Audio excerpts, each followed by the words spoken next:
आओ बहू और यहाँ बैठो। अब इसके बाद अंगूठी वाली रस्म करनी है और इस रस्म में जो जीत जाएगा उसका पति अपनी बीवी का गुलाम बनकर रहेगा। अरे ये गेम तो हमको आवत है, हम बचपन से देखते आ रहे हैं। दोनों बहुएं और उनके पति सोफे पर बैठते हैं और सविता की भाषा सुनकर प्रांजल का मुंह बन जाता है और फिर दोनों की थाल लाई जाती है। कुछ देर बाद अंगूठी की रस्म शुरू होती है जिसमें 3 बार सविता जीत जाती है और प्रांजल एक बार भी नहीं जीत पाती। और ये देख सविता हंसते हुए अपनी मॉडर्न देवरानी से कहती है, अरे देवरानी जी, तुम का कभी कोई गेम नहीं खेली हो? कितनी आसानी से हार गई। एक हमें देखो, 4 में से 3 बार हम जीते हैं। मैं आपकी तरह गंवार नहीं हूँ जो इस तरह की फालतू की गेम खेलूं। I am a modern girl. मेरे पास इन फालतू गेम्स के अलावा भी बहुत सारे काम होते हैं। सही कहा प्रांजल, तुमने कभी ये गेम न देखा और न खेला, इसीलिए जीत नहीं पाई तुम। अच्छा ठीक है, बहुत हो गई बातें। सिमरन, तू अपनी दोनों भाभियों को उनके कमरे तक छोड़ा। माँ, मैं अपनी गंवार भाभी को उनके कमरे तक नहीं लेकर जाने वाली। मुझे ना उनकी भाषा पसंद आ रही है, ना उनका बात करने का तरीका। मैं अपनी मॉडर्न भाभी को उनके कमरे तक ले जाऊंगी। इस तरह सिमरन अपनी गंवार भाभी को वहीं छोड़कर अपनी मॉडर्न भाभी को उसके कमरे तक ले जाती है, जिसके बाद शांति अपनी बड़ी बहू को खुद कमरे तक छोड़ती है और उससे कहती है, बहू, कल तुम दोनों की पहली रसोई है, इसलिए कल तुम्हें जल्दी उठकर तैयार होना होगा ताकि तुम समय पर अपनी पहली रसोई कर सको और जो दिल करे वो बना लेना। मेरी तरफ से पूरी छूट है।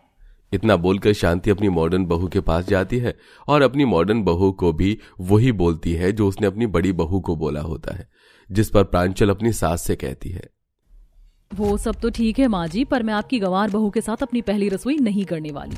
तो आप अपनी गंवार बहू से कहना कि वो मुझसे पहले अपनी पहली रसोई कर ले, उसके खाना बनाने के बाद ही मैं खाना बनाऊंगी। प्रांजल की बात शांति मान जाती है और अगली सुबह पहली रसोई में सविता सभी घर वालों के लिए पूरी सब्जी, हलवा और जीरा राइस बनाती है और खाना बनाने के बाद छत पर जाकर एक मिट्टी का चूल्हा भी बना देती है। वहीं प्रांजल भी आ जाती है। छत को भी अपनी रसोई बनाने की सोच रही हो क्या? वैसे तुम अपनी अलग रसोई कर लोगी तो ज्यादा अच्छा रहेगा मेरे लिए। ऐसा नहीं है देवरानी जी, ये मिट्टी का चूल्हा तो हम इसलिए बना रहे हैं ताकि कभी कभी इस पर कुछ अच्छा खाना बना सके। जब हम बनाएंगे ना खाना इस पर, तब तुम्हें खिलाएंगे और बताएंगे कि मिट्टी के चूल्हे का खाने का स्वाद कितना बढ़िया होता है।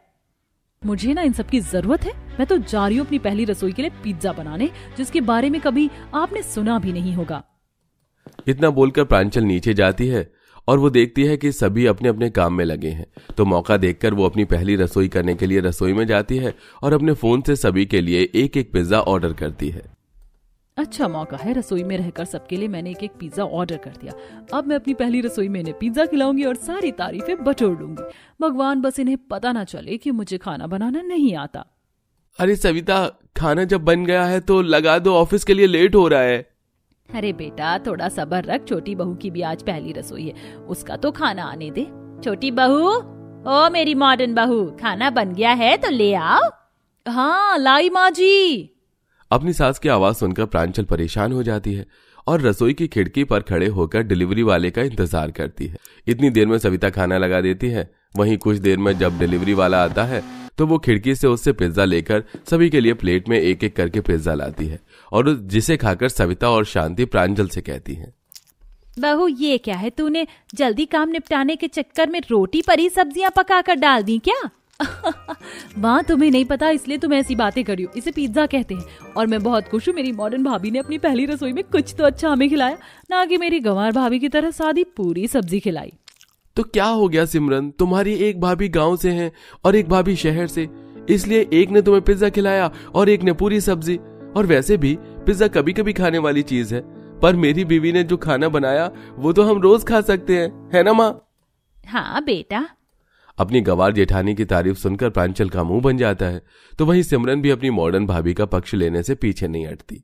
अब इसी तरह अगले दिन भी सविता के खाना बनाने के बाद प्रांजल रसोई में खाना बनाने जाती है और एक बार फिर फोन निकालकर खाना ऑर्डर करती है।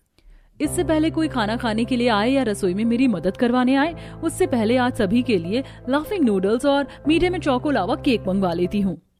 प्रांजल कल की तरह जल्दी से ऑनलाइन खाना ऑर्डर करवा लेती है और रसोई की खिड़की पर खड़ी होकर खाना लेकर सभी घर वालों को खाना परोसती है। वाह भाभी, आपका तो जवाब नहीं। इतने कम समय में आपने इतनी जल्दी इतनी सारी चीज बना ली जिसके बारे में मैं सोच भी नहीं सकती थी। आपने कहीं शेफ का काम तो नहीं सीखा हुआ है? सविता भाभी जी, कुछ सीख लीजिए अपनी मॉडर्न देवरानी से। अब आप शहर में हैं, आप अगर इसी तरह गंवारों की तरह रोटी सब्जी दाल चावल बनाती रही तो कोई आपके खाने को मुंह नहीं लगाएगा। अपनी नंद की यह बात सुनकर सविता को बुरा लगता है और अगले दिन सभी घर वालों को खुश करने के लिए बाजरे की रोटी छत पर बैठकर बनाती है। तो वहीं पीछे रसोई में खड़ी होकर प्रांजल सबके लिए हॉट डॉग, रोमियोन और मंचूरियन मंगाती है और उसके सारे ऑर्डर कैंसिल हो जाते हैं और केवल खाने के नाम पर मंचूरियन आता है। अब न चाहते हुए भी प्रांजल मंचूरियन लेकर बाहर आती है तो वहीं सविता चूल्हे पर बाजरे की रोटी और साग बनाकर लाती है। अरे वाह बड़ी बहू, आज तो तूने कमाल कर दिया। तुझे अपनी पहली रसोई में ये बनाना चाहिए था। शुरुआती ठंड में ये सबसे बेस्ट होता है। माँ, क्या आप देसी खाने के पीछे पड़ी हैं? ये देखो भाभी हमारे लिए क्या बनाकर लाई हैं। जो भी हो नंद जी, पर इन सब से पेट नहीं भरत है और हमको ना ही लागत है कि सेहत के लिए ये अच्छा होता है, क्योंकि ये सब मैदा है। सेहत की परवाह आप करो, हम तो अपनी चटोरी जुबान की परवाह करते हैं। बार बार अपनी मॉडर्न देवरानी की तारीफ सुनकर अब सविता उदास रहने लगती है और अब वो मिट्टी के चूल्हे पर ही खाना बनाती है ताकि घर वालों को उसके हाथ का खाना पसंद आए। तो वहीं बीतते समय के साथ बार बार बाहर से खाना ऑर्डर करके घर वालों को खिलाना प्रांजल के लिए भारी पड़ रहा था। ऐसे ही एक दिन मेरी गंवार जेठानी कितनी जल्दी खाना बना लेती है। सब बाहर खाने का वेट कर रहे हैं, ये डिलीवरी वाला ऑर्डर कब लेकर आएगा। आज मेरी मॉडर्न बहू ने खाना बनाने में बहुत टाइम लगा दिया। मैं जरा छोटी बहू को देख कर आती हूँ। इतना बोलकर शांति रसोई में जाती है जहां वो देखती है कि प्रांजल ने खाना ऑर्डर किया है और वो खिड़की से अपना पार्सल ले रही है। ये देख शांति हैरान हो जाती है और अपनी बहू पर चिल्लाने लगती है। शांति की आवाज सुनकर पूरा परिवार रसोई में आ खड़ा होता है। बहू, इसका मतलब तू हमें जो तरह तरह के पकवान खिला रही थी वो सारे बाहर के मंगवाए हुए थे? और मैं सोच रही थी कि तू मॉडर्न के साथ कितनी संस्कारी है, कितना अच्छा खाना बनाना जानती है, पर मैं नहीं जानती थी कि तू हमारी आंखों में धूल झोंक रही है। तुझसे अच्छी तो मेरी गंवार बहू है जो अपने हाथों से तो खाना बना रही है। माँ, भाभी को डांटना बंद करो। क्या पता उनकी कोई परेशानी हो और मुझे भी तो खाना बनाना नहीं आता। तो चुप कर, बहुत साइड ले ली तूने अपनी मॉडर्न भाभी की। ये मॉडर्न गिरी से पेट नहीं भरता। और रही बात तेरी, तो तू भी खाना बनाना सीख ले, वरना ससुराल में सास के डंडे खाएगी।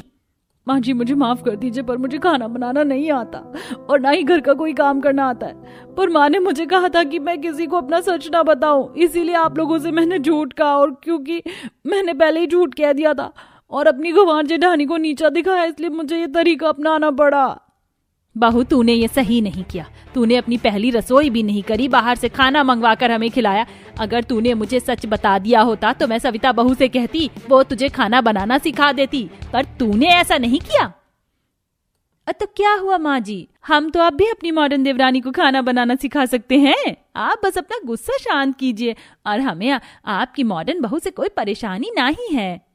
शांति का गुस्सा देख सब डर जाते हैं और प्रांजल भी अपनी जेठानी से खाना बनाना सीखती है और सिमरन अपनी मॉडर्न भाभी की ऐसी हालत देख सिमरन की आंखें खुल जाती हैं और वो अपनी गंवार भाभी से कहती है, भाभी, मैं भी मॉडर्न हूँ और मैं नहीं चाहती कि शादी के बाद जो मेरी मॉडर्न भाभी की हालत हुई है वो हालत मेरी हो और कभी माँ के पास मेरे ससुराल से शिकायत आए। इसलिए आप मुझे भी खाना बनाना सिखा दो। हाँ हाँ, क्यों नहीं सिमरन, बिल्कुल। चलो तुम सब्जी काटो पहले।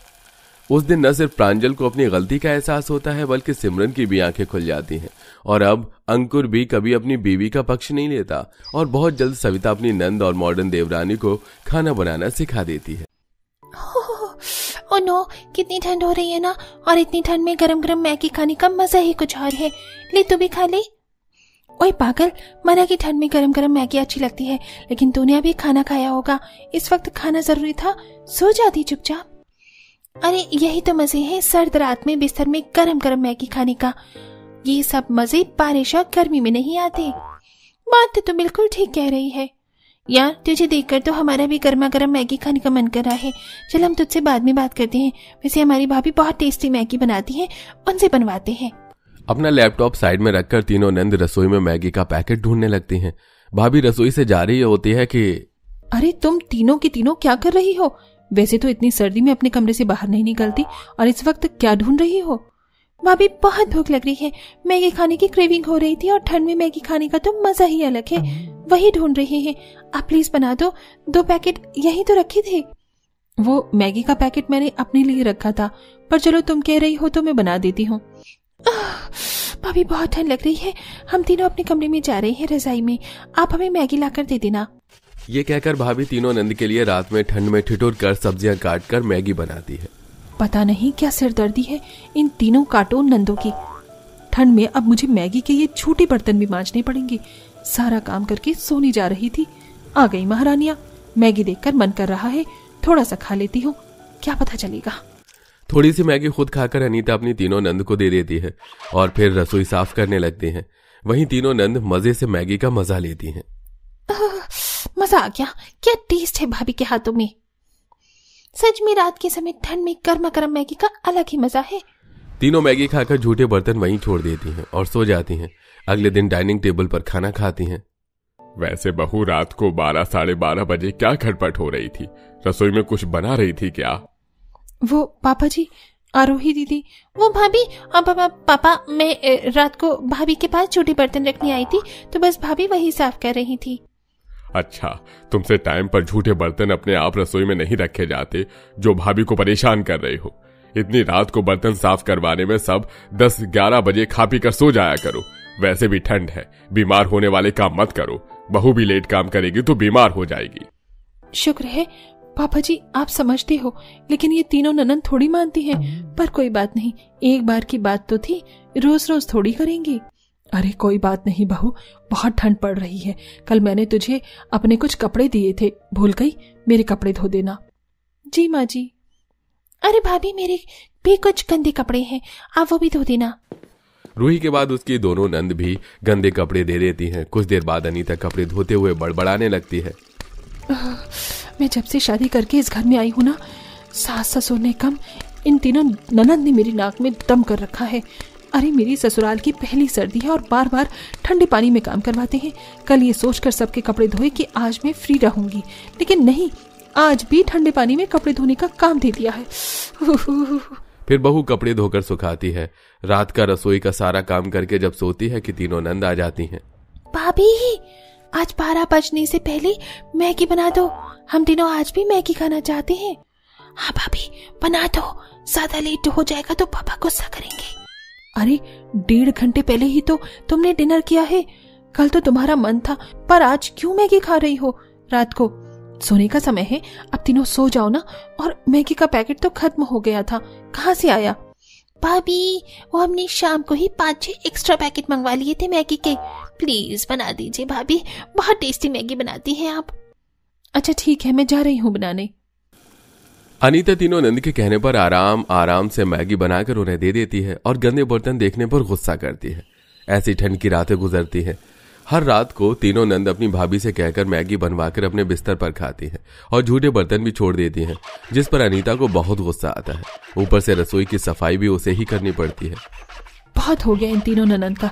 दिन में अपने खाने की फरमाइश से परेशान करती है और रात को ठंड में मैगी बनवाती हैं। अरे मैं पागल हूँ क्या? मैं इंसान नहीं हूँ? मुझे ठंड नहीं लगती? सारी ठंड इन तीनों को ही लगती है। ऐसे ही अगली रात भी वो मैगी बना बना कर खत्म कर देती है और बहू दबे पांव अपने कमरे में जाकर लेट जाती है। चलो मुझे खुशी है, और अब रात के 1 बज रहे हैं। इन्हें कहीं से भी मैगी नहीं मिलेगी और आज मुझे मैगी बनानी नहीं पड़ेगी। सो जाती हूँ। अनीता खुशी से सो रही होती है कि तीनों बहन ऑनलाइन 10 मिनट की डिलीवरी वाले डिलीवरी बॉय से और मैगी के पैकेट मंगाकर अपनी भाभी के कमरे में आ जाती हैं। अरे तुम तीनों इस वक्त मेरे कमरे में क्या कर रही हो? वो भैया हमें भाभी से कुछ काम है, हम उन्हें बाहर ले जाते हैं। भाभी बाहर आओ ना, 10-15 मिनट बस, फिर सो जाना। आइए ना भाभी, यहाँ आइए ना, कुछ मत कहिएगा। बाहर बुलाकर अनीता पूछती है। अरे अजीब बात है, तुम तीनों आज मुझे सोने दोगी या नहीं? अरे अब तो मैगी का पैकेट भी नहीं है, सोने दो। कितना रोज मैगी खाती ही रहोगी क्या, वो भी रात में? भाभी मैगी के पैकेट की चिंता मत कीजिए, वो तो हमने मंगवा ली है 10 मिनट डिलीवरी बॉय से। ये देखिए, चाहिए बना दीजिए। हे भगवान, आज मैं कितना खुश थी कि मुझे मैगी नहीं बनानी पड़ेगी, और आखिरकार मैगी बनानी ही पड़ गई। अरे तुम तीनों कभी खुद भी मैगी बना लिया करो, मैं घर के कितने काम करूं, और ये 2 मिनट में मैगी उबाल के बन जाती है, तो तुम उबाल लेती, मुझे सोने देती। वही तो बोला भाभी, थोड़ी सी देर की बात है, आप ही कर दीजिए, वरना हम तो आपकी रसोई और फैला देंगे, काम ही बढ़ेगा आपका। सारी चालाकियां समझती हूँ मैं इनकी। फिर से अनीता को रात में कांपते हुए ठंड में मैगी बनानी पड़ती है और मैगी बन जाने के बाद तीनों नंद अपने कमरे में मजे से मैगी खाती हैं। दिन पर दिन अनीता मैगी बनाकर परेशान हो चुकी थी, लेकिन तीनों नंद ने रात में मैगी खाना बंद नहीं किया। एक दिन सास भी रोज रोज बर्तन के खटकने से परेशान हो जाती है और अनीता अपने पति से भी चुगली कर देती है, लेकिन कोई फर्क नहीं पड़ता। एक रात, भाभी मैगी बना दीजिए, बहुत भूख लगी है हम तीनों को। मैं कोई मैगी नहीं बनाने वाली, ये फालतू चीज एक दिन का होता है।